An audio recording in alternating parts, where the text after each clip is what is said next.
नाज़िन तव्हां सां breaking news share कंदा हलूं त मलिरकोट कैडेट कॉलेज में फ़ौत थियल शागिर्द वारे वाक़े जी जांच जो हुकुम ॾेई छॾियो आहे। एडिशनल डिस्ट्रिक्ट एंड सेशन जज जे अदालत में शागिर्द सालार जे मुबैना फ़ौत थियण वारे केस जी ॿुधणी थी। अदालत कॉलेज इंतज़ाम ख़िलाफ़ केस दाख़िल करण वारी दरख़्वास्त ते फ़ैसिलो ॿुधाए छॾियो। अदालत DIG ओबर खे इल्ज़ामनि जी जांच जो हुकुम ॾेई छॾियो। अदालत DIG ओबर वाक़े जे इंक्वायरी लाइ DSP रैंक जे ऑफिसर खे मुक़ररु करण जो हुकुम ॾेई छॾियो आहे।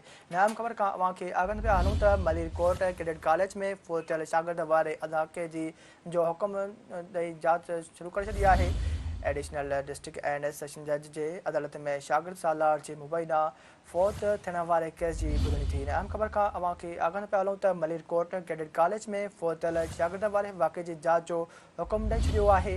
एडिशनल डिस्ट्रिक्ट एंड सेशन जज जे अदालत में शागिर्द सालार जे मुबैना फ़ौत थियण वारे केस जी ॿुधणी थी। अदालत कॉलेज इंतज़ाम ख़िलाफ़ केस दाख़िल करण वारे दरख़्वास्त ते फ़ैसिलो ॿुधाए छॾियो।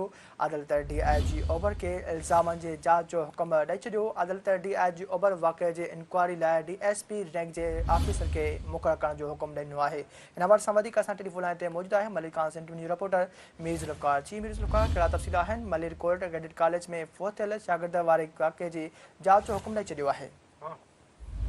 जी रिज़वान, तव्हांखे ॿुधाए थो हलां त कुझु ॾींहं पहिरियां कैडेट कॉलेज कराची जेका मलीर जे गदाब वारे इलाइक़े में क़ाइमु आहे, उते हिकु नौजवान सालार बिरोही जेको आहे उहो मुबैना तौर ते कैडेट कॉलेज जी इंतिज़ामिया जी गफ़लत सबबु जेको आहे फ़ौत थी वियो।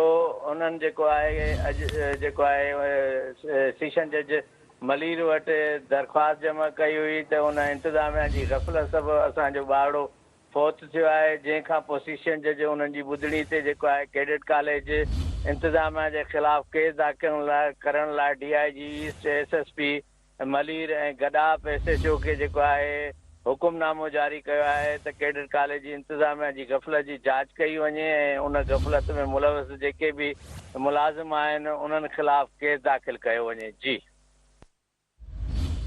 वॾी महिरबानी मीर ज़ुल्फ़िकार तफ़सील ॾियण लाइ।